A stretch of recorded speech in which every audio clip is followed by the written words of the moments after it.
So this was during one of my excursions in this here beautiful continent of Africa, how you doing? And I had traveled out of South Africa, and I was in the hotel lobby of one of the most exquisite, opulent, magnificent, luxurious hotels I've been to. And I was waiting for my cab. I was there for Fashion Week, waiting for my cab so we could go to rehearsals. Well, so I could go to rehearsal. And this man walks over to me and he says, "Good afternoon, ma'am. Welcome," because obviously they can see I'm foreign. Welcome to our country. My boss was wondering if he could speak to you. Does he have your permission? And I said, okay. At this point, I'm really confused. Like, have I done something to upset the people here? Like, what is this? He comes over and he introduces himself and he's like, welcome, also doing that whole welcome thing. And he just wanted to welcome me not just to the country but to the hotel. So through conversation and seeing every second person walk past him and like, "Good afternoon, sir. Good afternoon, sir. I realized that he's part owner in this hotel and a very wealthy, successful businessman. So we exchange information because now I have to dash, and he lets me know if there's anything I need at the hotel. I mustn't hesitate to let him know. We don't really speak while I'm there in that country, so now I'm going through this quickly.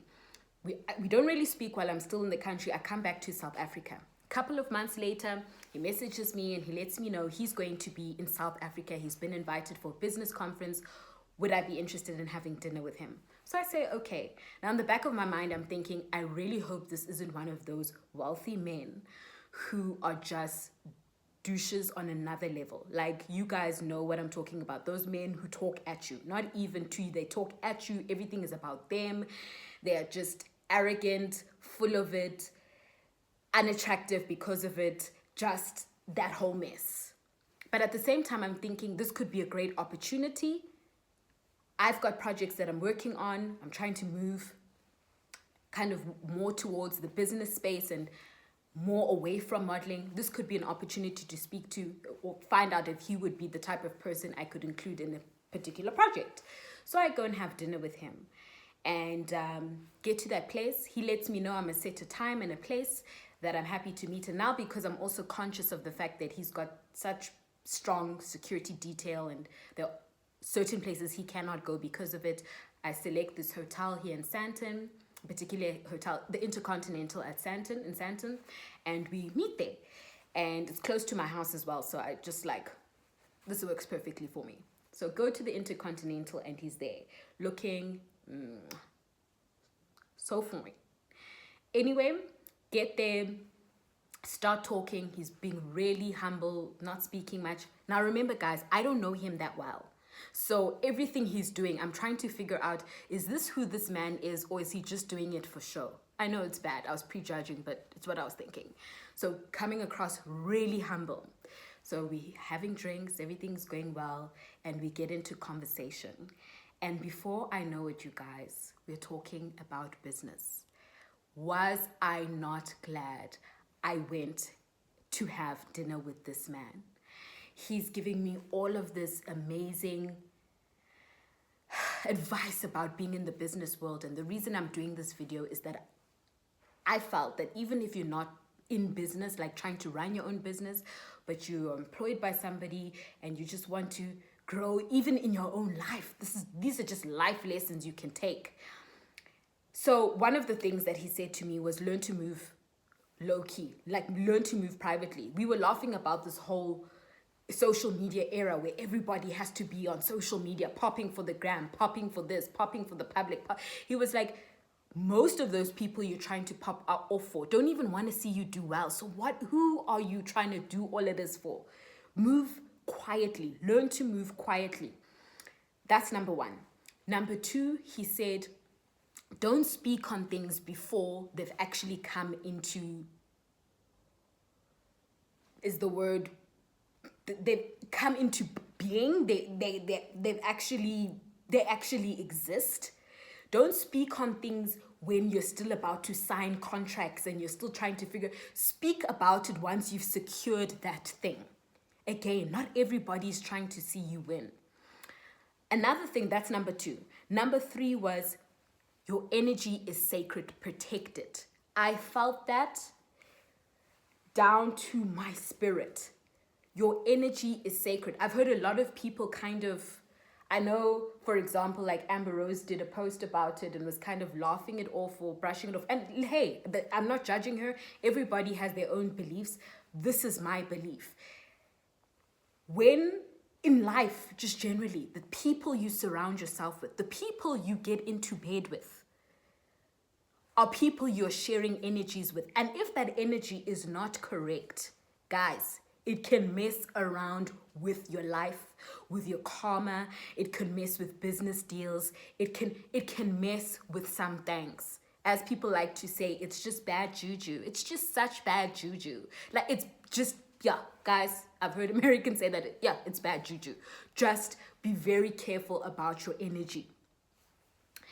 He was telling me that he's not one to, like, again, I'm not there to say, no, you're lying, or, but he told me he's not one to just sleep around. He just cannot. Like, the things he's seen, like, nah. He just grew up in a household where his mom is always like, my son, be careful. These girls will F your juju up, like, will F things up for you. Be careful. Protect your energy. He was like, be prepared to walk the road alone. This was one of the biggest lessons I've learned in trying to build myself and growing into my brand and into my businesses. Be prepared to walk journeys alone. I used to think at the beginning, oh, me and my friends are going to be up here. No. A lot of what you do alone. You have to make a lot of sacrifices. It means missing out on a lot of things and removing yourself from a lot of things. I've spent many times in my bedroom working when I knew my friends were out having good times. You're going to walk many journeys alone. That's just even in life, not just in business, in life. Get used to that. The idea, the vision, the dream was put in you. God put it in you, not them in you. You have to fulfill that purpose. Another thing he said to me was, make time to enjoy. And this is a lesson that I'm going to carry, because I'm one of those people where when I'm in work mode, I'm here, everything. I put a lot of pressure on myself. I started to get down on myself, like, you're at this age and you haven't fulfilled this. You should be, no. It's okay to have goals and want things for yourself, but also make time for you and enjoyment. But one of the biggest mind-blowing ones that this for me is like, I want to shout at the top of my lungs is give back, be of service. My dad used to say this to me all the time. There's just no ways with all the people who exist on this earth that God had this purpose where we would all be born and live on this earth as individuals and make money as individuals and then die, and we've done nothing for each other. Why create a community? Why create all of these people if everything is supposed to be about us? Learn to be of service. And it doesn't mean you have to go out and give tens and millions to charities. And just learn how you can help, even if it's in small ways. How you can participate in your communities. How you can do more for your family. How you can do more for this person. Like, be of service. Be of service. And yeah, that's what I wanted to share with you guys. I'm sure you guys are sitting there. You were probably anticipating some scandalous homeboy try to do some ting-tings, or maybe we went upstairs and we did some ting-tings and I threw up again. No, none of that. None of that. It was a very smooth, amazing dinner that I do not regret.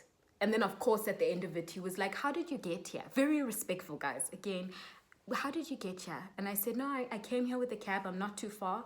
And he was like, do you mind if I pay for your cab ride home? And I said, oh, okay. Yeah, sure. Because, I mean, in a lot of these countries, it's just part of their culture. And you don't want to offend anybody either. So I said, yeah, sure. Even though, like, the cab ride was like 25 Rand. That's how close I am to Intercontinental. And he was like, here we go. Guys, he gave me a fistful of hundreds of dollars.